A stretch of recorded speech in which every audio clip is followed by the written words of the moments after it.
우리 인생 분명코 생로병사, 애별이고요, 원증회고요, 구부득고요, 오음성고다 해서 8가지의 고통은 어떠한 누구라 할지라도 보편적인 삶에 있어서 반드시 그림자처럼 따라다니는 고통이 있습니다. 자, 이렇게 얘기를 하면은 흔히 다른 종교 또 불교 철학을 하는 외에 다른 철학을 공부하는 분들은 불교를 비판할 때 불교는 너무 허무주의적이고 너무 염세주의적이고 너무 비관적이다. 왜 우리 인생에 있어서 어찌 고통만 있나? 때로는 기쁜 일도 있다. 때에 따라서는 로또가 당첨될 때도 있고 때에 따라서는 좋은 사람과 만나서 행복한 결혼을 할 때도 있고 기쁜 일도 많이 있는데 불교는 너무 인생에 대해서 편협적으로 보는 비관주의 종교다라고 다른 철학계에서는 종종 비판을 합니다. 자, 여기에 대해서 깨달은 진리의 입장에서 보건대 우리 범부 중생들이 행복이다라고 느끼는 그 존재 자체는 반드시 그림자처럼 따라다니는 것이 있으니 그것은 고통의 그림자가 반드시 따라붙기 마련입니다. 자, 혼자 사시는 분이 사랑하는 사람을 만나서 결혼만 하면은 나는 아무 문제와 고통이 없고 내 평생 행복하게 살 것이다 라고 생각을 해서 결혼만 하는 순간 내 인생이 정말 고속도로 뚫히듯이 인생이 행복합니까? 결혼하는 순간부터 10가지, 100가지, 1000가지 고통이 따라다니기 마련입니다.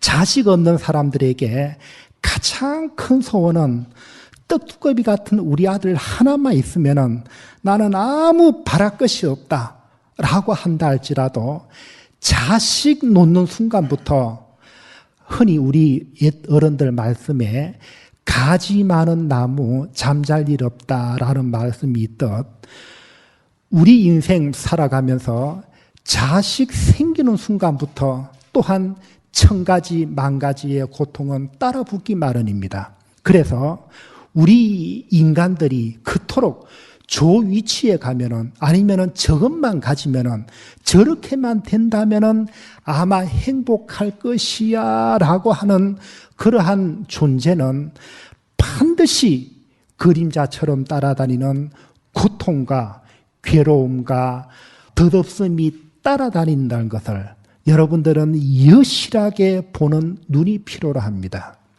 우리 인생에 있어서 돈이 얼마가 있으면 행복할까?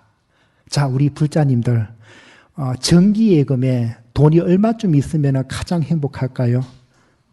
통장에 한 10억 정도만 있으면 다시는 부처님한테 절대 뭐 돈 벌게 해달라고 그 소원만큼은 뺀다고 자신하겠습니까? 통장에 얼마쯤 있으면 행복할까요? 주식하는 분들 코스피 지수가 얼마까지 올라가면 다시는 나는 뭐 소원 없다 하겠습니까? 예? 진급을 바라보는 분들 내가 어디까지만 올라가면 다시는 부처님한테 소원을 안 바라겠습니까? 자, 우리 인간이 그토록 원하는 돈과 명예와 권력은 마치 목마른 사람이 바닷물을 먹으면 먹을수록 갈증이 더해가듯 절대 내가 원하고자 하는 그것을 설사 충족한다 할지라도 내 인생에 만족을 가질 수가 없는 겁니다. 가진 자는 더 허무하고 높이 있는 자는 더 위태롭고 권력을 쥔 자는 항상 불안초조한 것이 우리의 인생입니다. 우리는 지난 몇 년 동안 많은 우리 주변에 자살의 안타까운 사연을 접하게 됩니다. 많은 팬들의 사랑을 받고 있는 인기 연예인들이 마지막 극단적인 선택을 하는 자살의 길에 접어드는 경우를 우리는 지난 시간 동안 많이 지켜봤습니다. 자, 우리 불자님들, 결코 우리 인생에 있어서 돈과 명예와 권력이 내 인생의 행복과 함께 할 수 없다는 것을 우리 불자들은 철저하게 믿어주십시오. 아시겠습니까?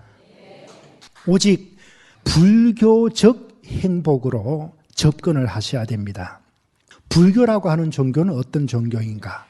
불교는 인간 석가모니가 어떠한 신의 모습으로 오신 것도 아니고 연꽃에서 피어오르신 분도 아닙니다. 우리와 똑같은 생로병사하는 덧없는 몸을 가지고서 이 땅에 실제로 오셨던 인간 석가모니의 80평생 하신 말씀과 그분의 행적을 집대성한 종교가 바로 불교입니다. 불교를 흔히 한마디로 정의한다는 것은 상당히 어렵겠지만은 불교를 한마디로 정의를 한다면은 불교적 사상은 오직 나누고 비우고 버리고 베푸는 삶 가운데서 진정된 행복의 세계로 나아갈 수가 있다는 것이 바로 부처님의 위대하신 가르침입니다. 아시겠습니까?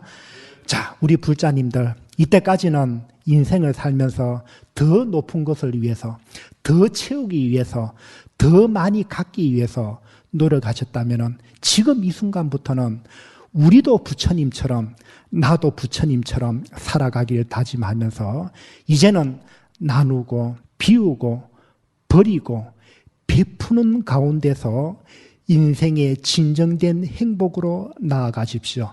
그렇게 정진해 나가고 정진해 나갈 때 한 방울 한 방울이 모여서 시냇물이 되고 시냇물이 흘러 강물이 되고 강물은 흘러 마침내 큰 바다가 되듯 오늘 선행을 하고 내일 선행을 하고 정진과 기도를 통해서 마침내는 무상대도를 성취하고 위없는 깨달음을 얻게 됩니다.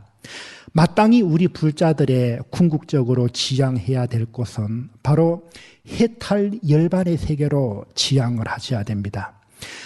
부산에서부터 서울까지 가는 데는 기차를 타거나 비행기를 타거나 고속도로를 타거나 여러 가지의 길이 있듯 분명 우리 중생의 세계에서부터 깨달음의 세계로 가는 데도 길이 있습니다. 참선을 하시든 강경을 하시든 108배를 하시든 염불을 하시든 관세음보살 정진을 하시든 내 근기에 맞는 수행의 방법을 정해 놓으시고 거기에 변치 않는 마음으로 꾸준하게 정진해 나가고 정진해 나가면은 반드시 밝고 밝은 깨달음의 세계로 나아가서 큰 지혜 광명을 얻을 수가 있을 것입니다. 또한 부처님은 새의 양날개처럼 마치 수레의 두 바퀴처럼 두 가지를 원만히 갖추신 어른입니다. 복과 지혜, 지혜와 복을 두루두루 갖추었을 때 바로 세상에 가장 존귀하신 부처님이 될 수 있습니다. 복을 많이 지으십시오. 흔히 절에 왜 갑니까? 라고 물으면은 복 받으러 갑니다. 라고 얘기하는데 뭐 틀린 말은 아니지만은 사실은 절에는 복 받으러 오는 곳이 아니고 복 지우러 오는 것입니다.